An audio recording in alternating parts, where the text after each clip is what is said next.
तमाम रोशन निगाहों और बेदार समातों को सलाम अर्ज है। अजीजान मन, सूरह बकरा में परवरदिगार इरशाद फरमाता है कि ऐ ईमान वालो, जब तुम आपस में मुकर्ररा मुद्दत के लिए उधार का लेन देन करो तो उसे लिख लो, और लिखने वाले को चाहिए कि तुम्हारे दरमियान इंसाफ के साथ तहरीर लिखे। इसी आयत में आगे परवरदिगार कहता है कि और तुम मुसलमान मर्दों में से दो को, और अगर दो ना हो तो एक मर्द और दो औरतों को गवाह बना लो, ताकि अगर एक औरत भूल जाए तो दूसरी उसे याद दिला दे। इसी आयत के हवाले से गैर मुस्लिम और मुखालिफिन इस्लाम और बड़े अफसोस के साथ कहना पड़ता है कि चंद कम फहम मुसलमान ये प्रोपेगेंडा करते नजर आते हैं कि देखिए साहब, दीन इस्लाम तो मर्द और औरत को बराबर ही नहीं समझता।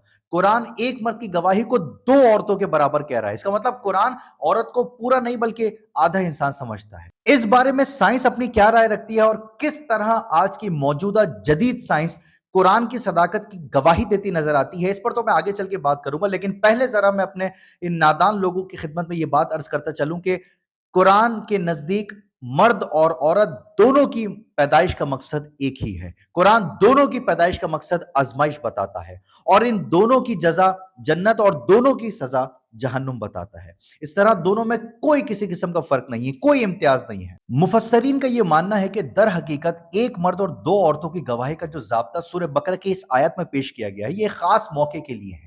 इसका वाकयाती शहादत से कोई लेना देना नहीं है, यह सिर्फ दस्तावेजी शहादत के मुतालिक है, क्योंकि दस्तावेजी शहादत में हम गवाह का इंतखाब खुद करते हैं, जबकि वाकयाती शहादत में ऐसा नहीं होता। मसलन अगर हम कभी कोई दस्तावेज लिखते हैं या कोई मुआहिदा करते हैं तो हमें इख्तियार है कि हम जिससे चाहे गवाह बना लें, जिस तरह आपने निकाह के मौके पर देखा होगा। लेकिन वाकयाती शहादत में ऐसा नहीं होता। वाकयाती शहादत में तो जो मौजूद होगा वहां पर, जाए वक़ुआ पर, वही गवाह बन सकता है, और उसमें मर्द औरत बच्चे बूढ़े कोई भी हो सकता है। बाज़ औक़ात तो जाए वारदात और जाए वक़ुआ पर पड़ी हुई बेजान चीजें भी गवाह बन जाती हैं। और दूसरी बात जो समझने वाली है, काबिल गौर है, वो ये कि कुरान ने यह हुक्म अदालत को तो नहीं दिया कि जब वो गवाहों को तलब करे तो इसी निसाब से करे। यही वजह है कि बाज मुफस्सरीन तो यहां तक कहते हैं कि इस हुक्म की हिकमत इसके सिवा कुछ और नहीं कि बाज औकात दस्तावेज पर गवाही के लिए कोई काबिल एतमाद मर्द मैसर नहीं होता। ऐसे मौके पर आदमी के पास अपने घर की खवातीन पर तकिया करने के अलावा कोई चारा नहीं होता। वो खवातीन जो आम हालात में अदालत कचहरी से बिल्कुल नावाकिफ होती हैं।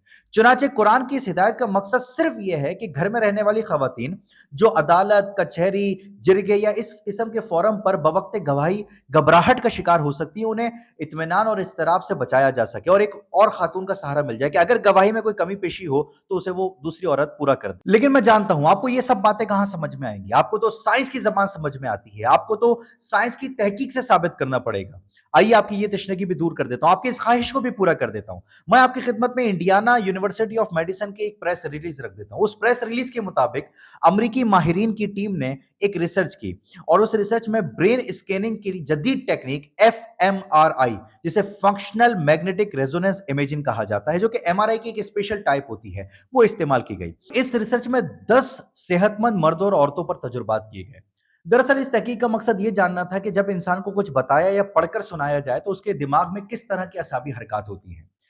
इस तहकीक के नतीजे में यह पता चला कि मर्द अपने दिमाग के एक हिस्से से सुनते हैं, जबकि औरतें दोनों सिमतों का इस्तेमाल करती हैं। इस तहकीक के नतीजे से यह बात साबित हुई कि औरतों और मर्दों के दिमाग में किसी सूरत जो है वो यकसाई नहीं पाई जाती। और अगर आपको मेरी बात पे यकीन नहीं तो आप चाहें तो ये इंटरनेट पे जाकर भी पढ़ सकते हैं, ये रिसर्च वहां भी मौजूद है। बल्कि इसे तो 29 नवंबर सन 2000 को लॉस एंजलिस टाइम्स ने भी शाया किया था। ये रिसर्च बताती है कि मर्द और औरत के इस दिमागी फर्क की बिना पर दोनों के देखने और सुनने में फर्क है। मर्द अपनी दिमागी बनावट की वजह से बाआसानी एक चीज पर तवज्जो मरकूज कर लेता है और बहुत फोकस के साथ एक चीज पर कंसंट्रेट कर पाता है, जबकि औरत अपनी दिमागी बनावट की वजह से ऐसा नहीं कर सकती। उसकी तवज्जो, उसका फोकस फैल जाता है और वो बैक वक्त मुख्तलिफ चीजें देखती और सुनती है। यानी मर्द की तवज्जो का मरकज एक चीज और औरतों का मरकज तवज्जो मुख्तलिफ चीजें। यानी आप कह सकते हैं कि कुदरती तौर पर मर्द का दिमाग यूनिफोकल और औरत का दिमाग मल्टीफोकल होता है। अजीजान मन, इस रिसर्च से इस बात का हतमी साइंटिफिक जवाब मिलता है कि आखिर क्यों इस्लाम में मर्द और औरत के गवाही में फर्क रखा गया है। यह तहकीक साबित करती है कि इस फर्क की बुनियाद पर, दिमागी बनावट की बुनियाद पर मुमकिन है कि जिस दस्तावेज की गवाही देनी है मर्द उस मामले को पूरी तरह से ज़हननशीन कर ले, लेकिन शायद औरत ऐसा ना कर सके। लिहाजा ऐसी हालत में एक मर्द की जगह दो औरतों को गवाह बनाने का फायदा यह हो सकता है कि अगर किसी वाकये का एक पहलू एक औरत से छूट जाए तो दूसरी औरत उसकी तलाफी कर दे। یہی وہ حقیقت ہے جس کو قرآن نے سورہ بقرہ میں بیان کیا، اور سائنس کی یہ تحقیق ثابت کرتی ہے کہ قرآن کا یہ حکم ایک ایسی ہستی کی جانب سے ہے جو انسان کی رگ رگ سے واقف ہے، جو یہ جانتا ہے کہ اس کے لیے کیا اچھا ہے اور کیا برا، جو یہ جانتا ہے کہ اس کے لیے کیا مناسب ہے اور کیا نامناسب۔ یہ وہی بات ہے جو اکثر میں کہتا رہتا ہوں کہ سائنس کچھ بھی کر لے،